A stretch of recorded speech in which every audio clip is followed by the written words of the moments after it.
যে রোগ হলে বুঝবেন আপনাকে মেরে ফেলার জাদু করা হয়েছে, অল্প দিনের মধ্যে আপনি মৃত্যুবরণ করতে পারেন। এমন মারাত্মক রোগ আপনার হয়ে গেছে, ডাক্তারে দেখে একেবারে বলে দিয়েছে আর বেশি দিন বাঁচবেন। এমন মারাত্মক রোগ আপনার হয়ে গিয়েছে, আপনাকে মেরে ফেলার জাদু করা হয়েছে, জাদু করে আপনাকে এইভাবে অবস্থা করেছে, কিন্তু আপনি বুঝতে পারেন। তো কোন রোগ হলে বুঝবেন আপনাকে জাদু করা হয়েছে, মেরে ফেলার বলে দিচ্ছি। কিন্তু ভাই বোনেরা, জাদু করা কিন্তু কঠিন না। দেখবেন অনেক সময় পুতুলের মধ্যে আলপিন ঢুকানো থাকে, সুই ঢুকানো থাকে। যার নাম নিয়ে এভাবে আলপিন ঢুকাবে, সুই ঢুকাবে, তার শরীর ক্ষত বিক্ষত হয়ে যাবে, সে মারাও যেতে পারে এক পর্যায়ে। অনেক সময় দেখবেন মাছের শরীরের সাথে তাবিজ বেঁধে দেয়, বান মারে, তারপরে কুফরি কালাম করে। মাছটা যতদিন বেঁচে থাকবে সেও বেঁচে থাকে দেখা যায়। তারপর মাছটা আস্তে আস্তে আস্তে আস্তে নিস্তেজ হতে থাকে, সেও নিস্তেজ হতে থাকে। যার নাম নিয়ে করবে সে একেবারে ক্ষত বিক্ষত হয়ে যাবে, শেষ হয়ে যাবে। প্রিয় ভাইবেন, এখন অনেকে প্রশ্ন করে থাকেন, হুজুর জাদুটো না কালো জাদু কি আদৌ আছে? হ্যাঁ, অবশ্যই আছে। আল্লাহ হাবিব সাল্লাল্লাহু আলাইহি ওয়াসাল্লামকেও তো জাদু করেছে, তার ইন্তেকালের পূর্বে তাকে জাদু করেছে। সে অত্যন্ত অসুস্থ হয়ে পড়েছেন, ক্লান্ত হয়ে পড়েছেন, সে নামাজ আদায় করতে পারতেন না, কষ্ট হতো। সিজদা দিতেন, মাথা উঠাতে তার কষ্ট হয়ে যেত। তো প্রিয় ভাইরা, জাদুটো না কালো জাদু, কুফরি কালাম আছে, তার থেকে আপনাকে বাঁচতে হবে।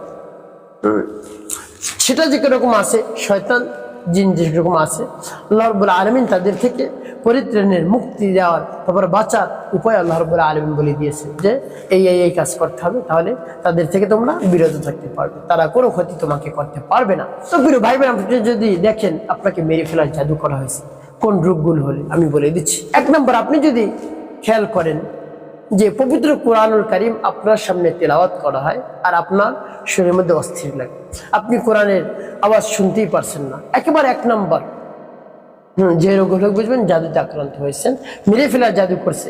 এক নম্বর, কোরআনের আয়াত আপনি শুনতে পারবেন না, কোরআনের তেলাওয়াত আপনি শুনতে পারবেন না।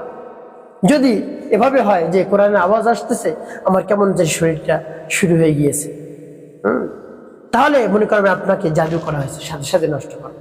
তারপরে আপনার মেজাজ যদি কড়া হয়ে যায়, চড়া হয়ে যায়, পূর্বে আপনি অনেক ভালো ছিলেন, মানুষের সাথে ভালো ব্যবহার করছেন কথা বলার সময়, কিন্তু এখন দেখা যায় একটু এদিক সেদিক হইলেই আপনি তেড়ে যান, রেগে যান, মারতে যান।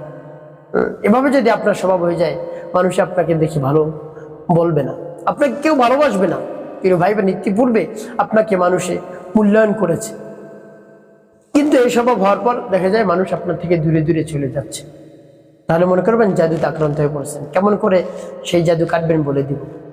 তারপর আপনি যদি দেখেন প্রচন্ড আপনার মাথা ব্যথা করে, হঠাৎ মাথা ব্যথা করে, প্রিয় ভাই বোনেরা, কোনো তাই কাজ হয় না, আবার দেখা যায় ভালো হয়ে যায়, আবার হঠাৎ মাথা ব্যথা শুরু হয়ে যায়। এভাবে যদি দেখেন তাহলে মনে করবেন আপনি জাদুতে আক্রান্ত হয়ে পড়েছেন। তারপরে আপনার চেহারা দিন দিন পরিবর্তন যদি হয়ে যায়, এখন ভালো, একটু পরে দেখেন চেহারাটা খারাপ দেখা যায়। তারপরে কোনো খাবারের রুচি যদি না থাকে, তাহলে মনে করবেন আপনাকে মেরে ফেলার জাদু করা হয়েছে খাওয়ানোর মাধ্যমে। খাওয়ানোর মাধ্যমে কেমন করে খায়, খাওয়ানোর মাধ্যমে কেমন করে জাদু করে, স্বপ্নের মধ্যেই খাবার খাওয়ায়। আপনি যদি দেখে থাকেন কোনোদিন যে স্বপ্ন দেখেছেন, স্বপ্নের মধ্যে ভালো ভালো খাবার, একবার আপনার পছন্দের খাবারগুলো খেয়ে ফেলছেন, আপনি খেয়ে ফেলছেন, কিন্তু মনে করেন এটা তো স্বপ্নে দেখেছি, কিন্তু আপনাকে জাদু করছে, খাওয়ানোর মাধ্যমে আপনাকে জাদু করছে, আপনি বুঝতেও পারেন না। মারাত্মক জাদু খাওয়ানোর মাধ্যমে, যদি সেটা নষ্ট করতে অনেক সময় দরকার হয়। তাই আপনাকে যদি এভাবে জাদু করে, কুফরি কালাম, বানটোনা মেরে আপনাকে মেরে ফেলতে চায়, আপনি একটি আমল করুন, আল্লাহ রাব্বুল আলামিন সহজ করে দিবেন, সব নষ্ট করে দেবেন ইনশাআল্লাহ। প্রিয় ভাই বোনেরা, তারপরে যদি দেখেন আপনার শরীরের মধ্যে জ্বালা যন্ত্রণা শুরু হয়, যেরকম মরিচ ছিটিয়ে দিলে যেরকম জ্বালা যন্ত্রণা করে, মনে হয় শরীরের মধ্যে আগুন ধরে গিয়েছে, এরকম যদি মনে হয়, তাহলে মনে করবেন আপনি জাদুতে আক্রান্ত হয়ে পড়েছেন। প্রিয় ভাই বোনেরা, তারপরে যদি অসুস্থতা দিন দিন বেড়েই চলছে, যত ওষুধ সেবন করছেন, কোনো তাই কাজ হয় না। প্রিয় ভাই বোন, আগেই বলছিলাম যে যার নাম নিয়ে এভাবে জাদুটোনা কুফরি কালাম করবে, সে একেবারে নিস্তেজ হয়ে যেতে পারে। হতে পারে ফ্যামিলির অনেকের নাম নিয়েই করে, বা একজনের নাম নিয়ে করে। দেখবেন সবার নাম নিয়ে যদি করে, তাহলে একজন শেষ হওয়ার পর আরেকজনকে ধরে, একজন শেষ হওয়ার পর আরেকজনে সমস্যার মধ্যে পড়ে যায়। তাই প্রিয় ভাই বোনেরা, পরিপূর্ণ বিশ্বাস নিয়ে আপনি আমলটি করবেন। যখন এই সমস্যাগুলো দেখবেন, অসুস্থতা এমন বেড়ে যায়, যে যত ঔষধ সেবন করাচ্ছেন কাজ হচ্ছে না, ডাক্তার দেখাচ্ছেন কাজ হচ্ছে না। এভাবে যদি সমস্যায় পড়ে যান তাহলে আমার দেখায় নিয়মে যে আমলটি করবেন। আমি দেখিয়ে দিচ্ছি আমলটি কিভাবে করবেন। তার পূর্বে সকলের কাছে একটি অনুরোধ থাকবে, ভিডিওটি না টেনে দেখবেন, তাহলে আপনি সঠিক নিয়মে আমলগুলো করতে পারবেন। প্রিয় ভাই বোনেরা, আমলটি করার শুরুতেই আপনাকে যে কাজটি করতে হবে, আপনার কাছে কিছু পানি রাখতে হবে। আপনার কাছে কিছু পানি রাখতে হবে। পানি রেখে তারপরে উত্তম রূপে পবিত্রতা অর্জন করবেন। উত্তম পোশাক পরিধান করে কিবলামুখী আপনি নির্জন একটি জায়গায় বসবেন, যেখানে হইচই হয়, চিল্লা পাল্লা হয়, সেখানে বসে আপনি আমলটি করবেন। আপনি একেবারে নীরব একটি জায়গায় বসে আমলটি করবেন। সর্বপ্রথম কি পাঠ করবেন? আপনার জীবনে সমুদায় গুনাহ খাতার কথা স্মরণ করে ক্ষমা প্রার্থনা করবেন। আস্তাগফিরুল্লাহ রাব্বি মিন কুল্লি যামবি ওয়া আতুবু ইলাইহি লা হাওলা ওয়ালা কুওয়াতা ইল্লা বিল্লাহিল আলিয়্যিল আযীম। এভাবে ইস্তিগফার পাঠ করবেন। তারপরে 3 বার দুরূদ শরীফ সাল্লাল্লাহু আলাইহি ওয়াসাল্লাম সাল্লাল্লাহু আলাইহি ওয়াসাল্লাম সাল্লাল্লাহু আলাইহি ওয়াসাল্লাম। এবার যখন ইস্তিগফার দুরূদ শরীফ পাঠ করে হয়ে যাবে, এরপরে আপনি শুরু করে দিবেন। কি কি পাঠ করবেন? শুরুতে আপনি ইস্তিগফার পাঠ করবেন 11 বার, আস্তাগফিরুল্লাহ আস্তাগফিরুল্লাহ আস্তাগফিরুল্লাহ আস্তাগফিরুল্লাহ। তারপর পূর্ণ ইস্তিগফারটি পাঠ করবেন একবার, আস্তাগফিরুল্লাহ রাব্বি মিন কুল্লি যামবি ওয়া আতুবু ইলাইহি লা হাওলা ওয়ালা কুওয়াতা ইল্লা বিল্লাহিল আলিয়্যিল আযীম। এভাবে 11 বার পাঠ করবেন।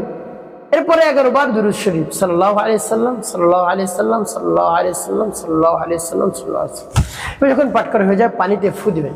ইস্তিগফার পাঠ করে ও পানিতে একটি ফু দিবেন। তারপরে দুরূদ শরীফ পাঠ করে পানিতে একটি ফু দিবেন। এরপর আপনি কি করবেন? আপনি আয়াতুল কুরসি পাঠ করবেন একবার, বিসমিল্লাহির রহমানির রহিম, আল্লাহু লা ইলাহা ইল্লা হুয়াল হাইয়ুল কাইয়্যুম লা তাখুযুহু সিনাতুন ওয়া লা নাওম লাহু মা ফিস সামাওয়াতি ওয়া মা ফিল আরদ من ذا الذي يشفع عنده إلا بإذنه يعلم ما بين أيديهم وما خلفهم ولا يحيطون بشيء من علمه إلا بما شاء وسع كرسيه السماوات والأرض ولا يؤوده حفظهما وهو العلي العظيم। যখন পাঠ করে যায় পানি বুঝতে একটু। এরপর আপনি সূরাতুল ইখলাস পাঠ করবেন, বিসমিল্লাহির রহমানির রহিম, قل هو الله أحد الله الصمد لم يلد ولم يولد ولم يكن له كفوا أحد। তারপর ফালাক, বিসমিল্লাহির রহমানির রহিম, قل أعوذ برب الفلق من شر ما خلق ومن شر غاسق إذا وقب ومن شر النفاثات في العقد ومن شر حاسد إذا حسد। তারপরে সূরাতুন নাস, বিসমিল্লাহির রহমানির রহিম, قل أعوذ برب الناس ملك الناس إله الناس من شر الوسواس الخناس الذي يوسوس في صدور الناس من الجنة والناس। এভাবে পাঠ করে যখন পানির মধ্যে একটি ফুট, তারপর আপনি আবার পাঠ করবেন, বিসমিল্লাহির রহমানির রহিম, قل هو الله أحد الله الصمد لم يلد ولم يولد ولم يكن له كفوا أحد। তারপর ফালাক, বিসমিল্লাহির রহমানির রহিম, قل أعوذ برب الفلق من شر ما خلق ومن شر غاسق إذا وقب ومن شر النفاثات في العقد ومن شر حاسد إذا حسد।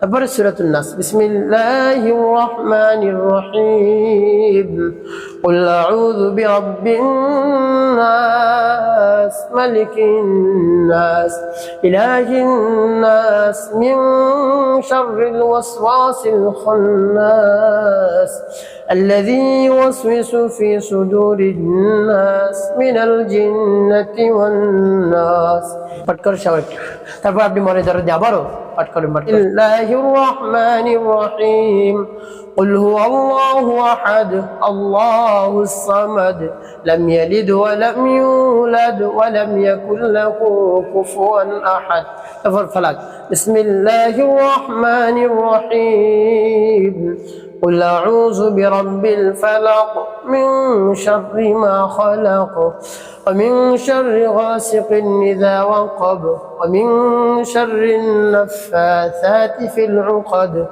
ومن شر حاسد إذا حسد تبارك سورة الناس بسم الله الرحمن الرحيم قل أعوذ برب الناس ملك الناس إله الناس من شر الوسواس الخناس الذي يوسوس في صدور الناس من الجنة والناس এভাবে কতবার পাঠ করবেন সূরা ইখলাস ফালাক নাস 3 বার করে পাঠ করে ফু দিবেন তারপরে একটি দোয়া পাঠ করবেন 11 বার লা হাওলা ওয়ালা কুওয়াতা ইল্লা বিল্লাহ লা হাওলা ওয়ালা কুওয়াতা ইল্লা বিল্লাহ লা হাওলা ওয়ালা কুওয়াতা ইল্লা বিল্লাহ এভাবে যখন পাঠ করা হয়ে যাবে পানির মধ্যে আপনি ফু দিবেন শেষে 11 বার দুরূদ বিরাম পাঠ করবেন আল্লাহুম্মা সাল্লি আলা মুহাম্মাদ ওয়া আলা আলি মুহাম্মাদ